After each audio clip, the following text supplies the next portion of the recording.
My name is Ceballos. I won Golden Gloves, Silver Gloves. I won nationals. I've fought against a lot of people. We tried to fight in Cali a lot, but we never. Every time we went, I never got a fight out there. I don't know why. So we try to go everywhere. We went to Alabama for the Olympic trials, but I had to pull out of the fight because I had hurt my hand. But I won the first round, and then I pulled out the second fight because I couldn't close my hand. Coming up as a professional fighter, oftentimes you fight against guys you know little to nothing about. For these two Arizona locals, this fight would be an exception to that rule, having sparred against one another a number of years ago. And coming up in the Arizona boxing scene, it was only a matter of time before their paths crossed. It's the same way. I know he's gonna have more adjustments, because he's training with a different coach. But we know that he likes to counter.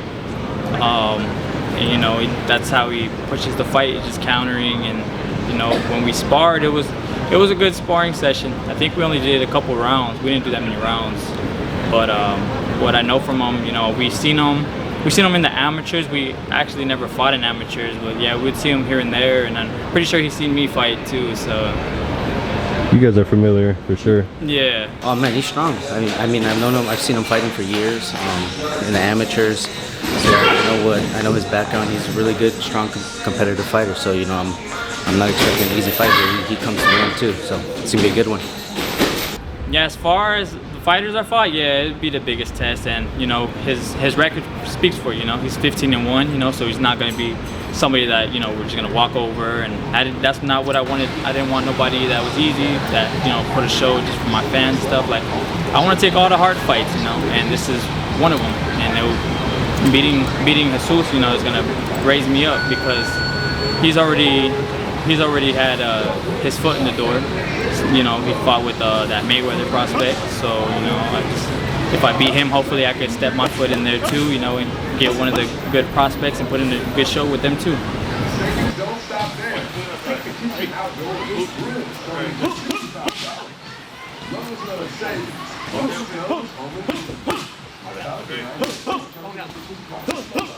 Yeah, I know they're gonna expect a lot, but like I said, whatever happens. I want to win by knockout. We've been training for a knockout, but we've also been training, for 6, 8, 10 rounds. So however it has to go, at the end of the day, I know that I'm gonna get my hand raised. So we're gonna do whatever we have to do to get our hand raised.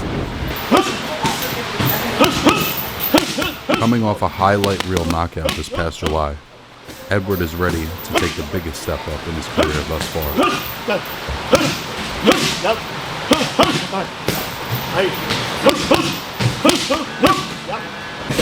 I'm just a local boxer from Arizona. Just trying to get my name out there. Social media. Not really much on Facebook, but follow up with my boxing stuff. It's on Instagram. Just Jesus Baby Monsoon Ibarra, and pop up there.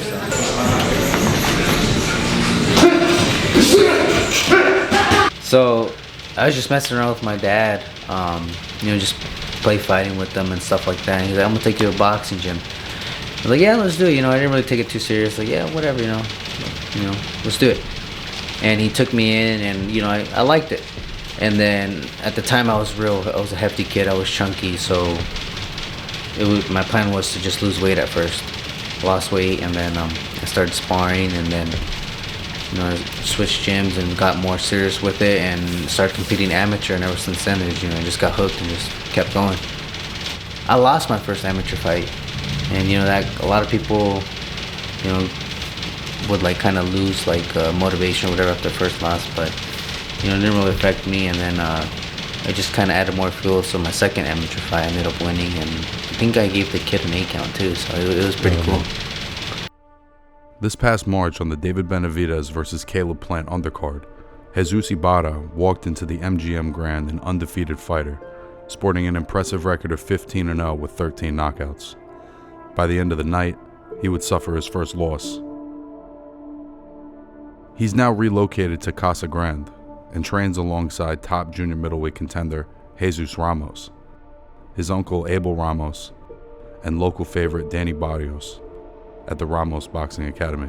It's great, watching their hard work, their work ethic. You know, one thing that my previous coach told me is that you can't have $1 million dream with a minimum wage work ethic.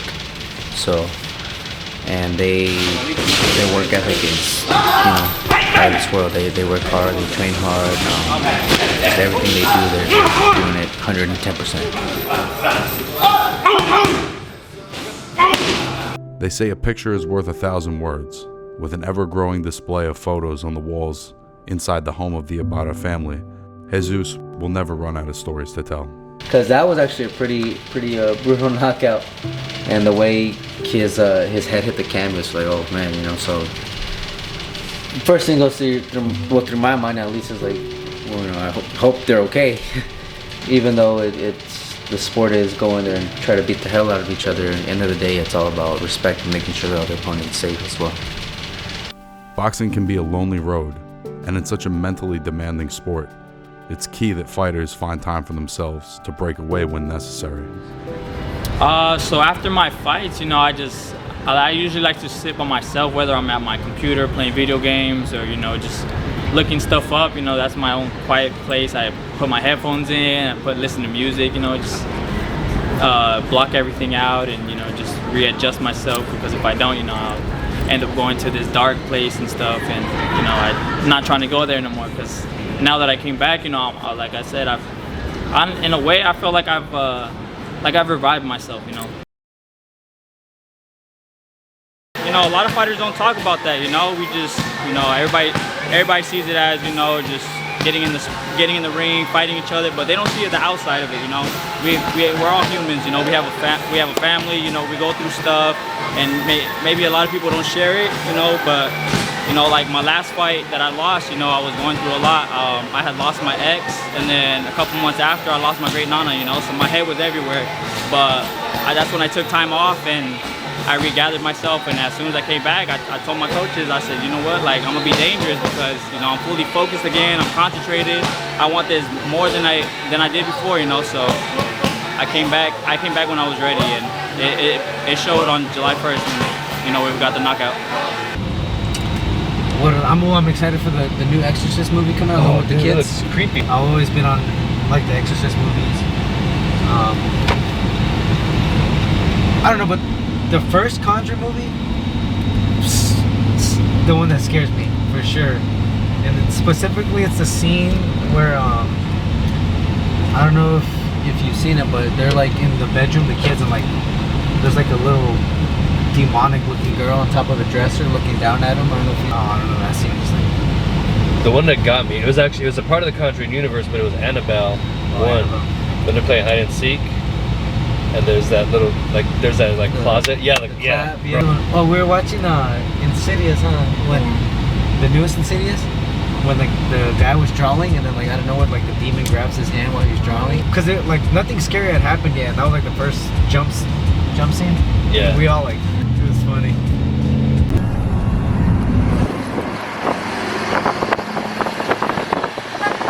He posts up right here, and sells tacos. Bomb. Best tacos in town here. This is that little antique area I was telling you about. Oh, okay. And that's where he goes up in there. He's getting ready to set up shop right now. They're cool people. He's been ever since he got his little food truck going, so they sponsored these good people.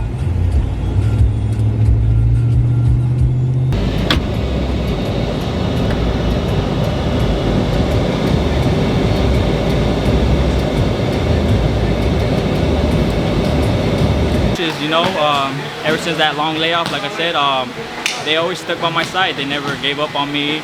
If anything, outside of the gym, outside of boxing, my father, he was always there for me. My other coach, he's not here right now, but he was always texting me, and he's like, hey, if you need anything, I'm here for you. We see everything great in you. If you don't want to do boxing, that's fine, but we're still here for you. We're still family. So they've been a big part of my life, and her that's in the ring right now too. There's some days, where you know, sometimes we want to break and stuff, and we don't want to come to the gym. You know, we want to rest one day or whatever. And she's always motivated me to come and, you know, just stay active. And, you know, I got a great team, so. What was the reaction like after his last fight? 'Cause that was a big win. Oh, everyone was so happy. Yeah. We just go and celebrate and come back to the gym for the next one. He has like almost 70 fights, represent Arizona twice, Oh, okay. become champion in Alabama. Alabama? Yeah, I think Alabama. What made him get into boxing? He's been doing it since he was 7 years old. Yeah. He's doing baseball. He has done so many sports, baseball, soccer, football. He competed against Mexico. They won in baseball. But since he was 5 years old, he asked me for boxing. 7 years old, put him in boxing.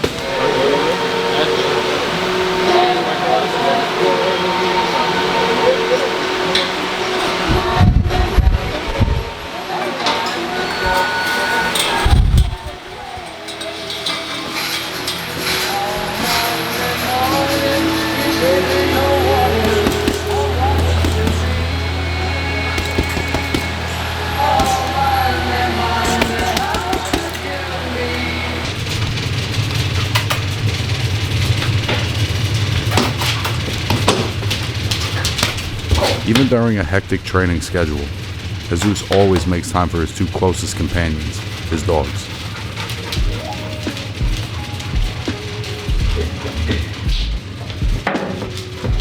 Eating the cat's food, drinks the cat's water. Hey, sit. Get up. Nope. Get up.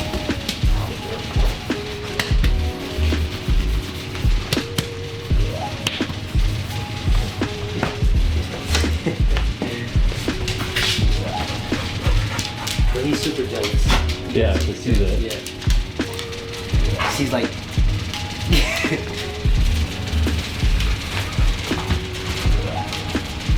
Yeah, I got him when he was like probably like 4 months when I got him. 5 months. Some beginnings are better than others.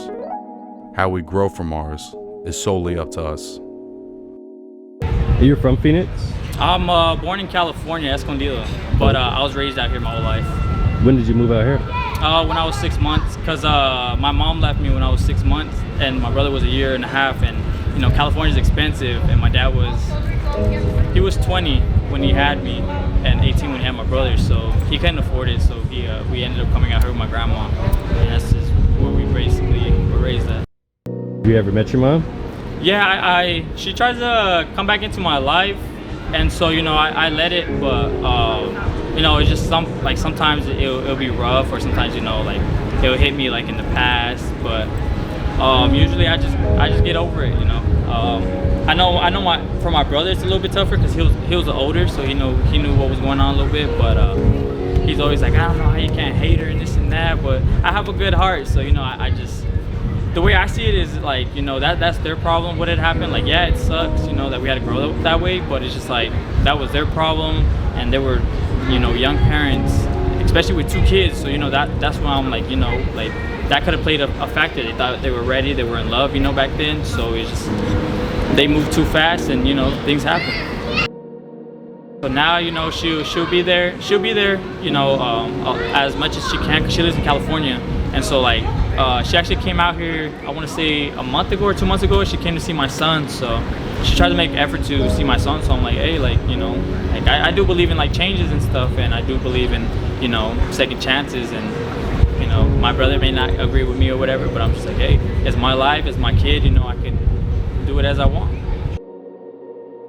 Being raised in a single-parent household can be hard and confusing. This was especially the case for a young Edward Ceballos.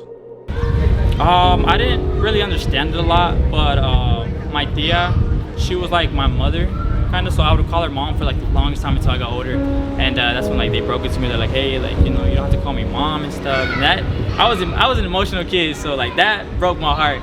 But yeah, they always try to like help me and comfort me so that, you know, I wouldn't like be miserable or be upset, and, you know, just think of that, and they'll be like, oh, like, you know, maybe she's not around, you know, but you know, we have somebody here that's like a mother figure to show you that motherly love and stuff. So Has she been to any of your fights? yeah, she's been to a couple, but she doesn't really go at much because it's either work or she has two little babies, and then she takes care of her grandkids, so it's kind of tough for her. Oh, I see. So no, she'll always text me before the fight or like weeks prior to the fight. She's like telling me like, good job, I'm proud of you, and this and that, you know, that motivation. She'll call me and she'll like we'll do prayers on there, and she'll like wish me the best of luck, wishing she could be there. So she's always there with me, but you know, not physically, but she's there. My family raised me to be better, you know, that you know, sometimes it's out of our hands to you know, what people do or how people act. It's just, you know, you can't do nothing about it, you can't change them. That's just how they are.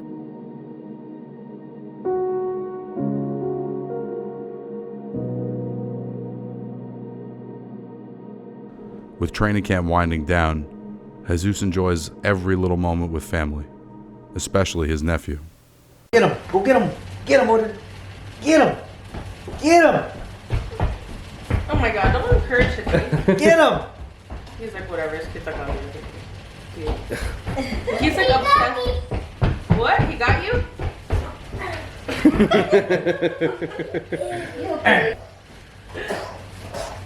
Then you'll always go out there and then come back. Yeah. Let's fight! Let's fight! Kirby.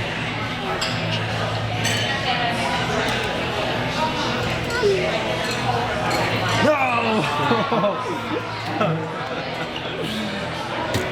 I didn't get it. My father-in-law gave us the boys all dart guns, and then he got my oldest one like. Oh, I got Odie. I got you, Odie. Oh. I got Chewy. You got Chewy. She didn't put the other ones yet. Not She's yet, almost yeah. done because she's gonna, she just wants you to see how it fits, and then if it needs to get bigger or smaller, whatever, then she'll finish it up.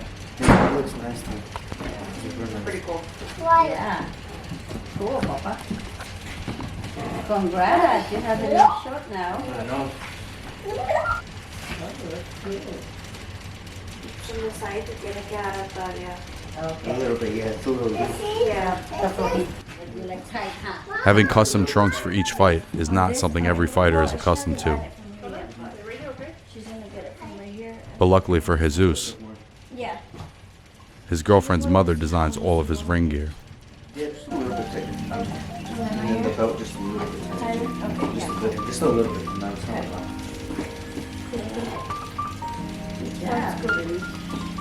I like it forward. Space. That's how she made her boxer. Yeah. Really? Yeah. She actually was a boxer. He started going to my gym. When he got the quinceañeras, he said, oh my God, Oh yeah, it was. Fate always finds a way to bring two people together. In this story, boxing played a pivotal role in building this relationship and continues to do so. You guys have been together for a long time then?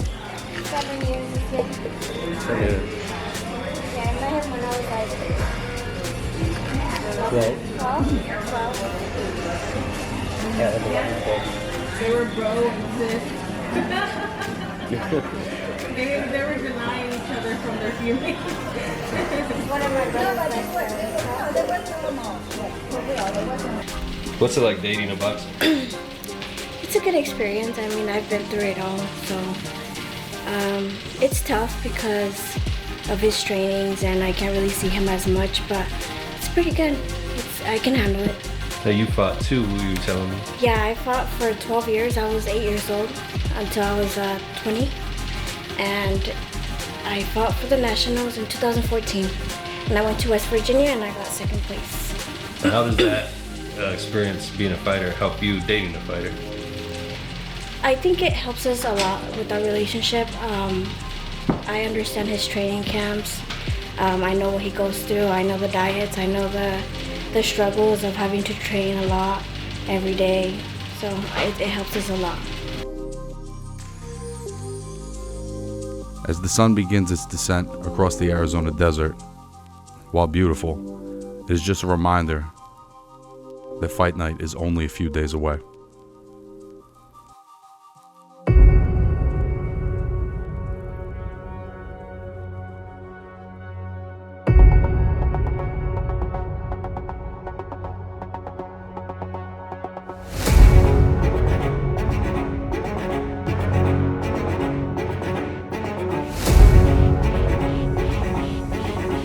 Hopefully you're training as hard as we are, man, because we're ready for September 16th. I know he's training hard, I'm training hard, and we're gonna get a good fight, so I'm excited. We're ready to box too. Just whatever he comes to bring September 16th, you know we're ready for it.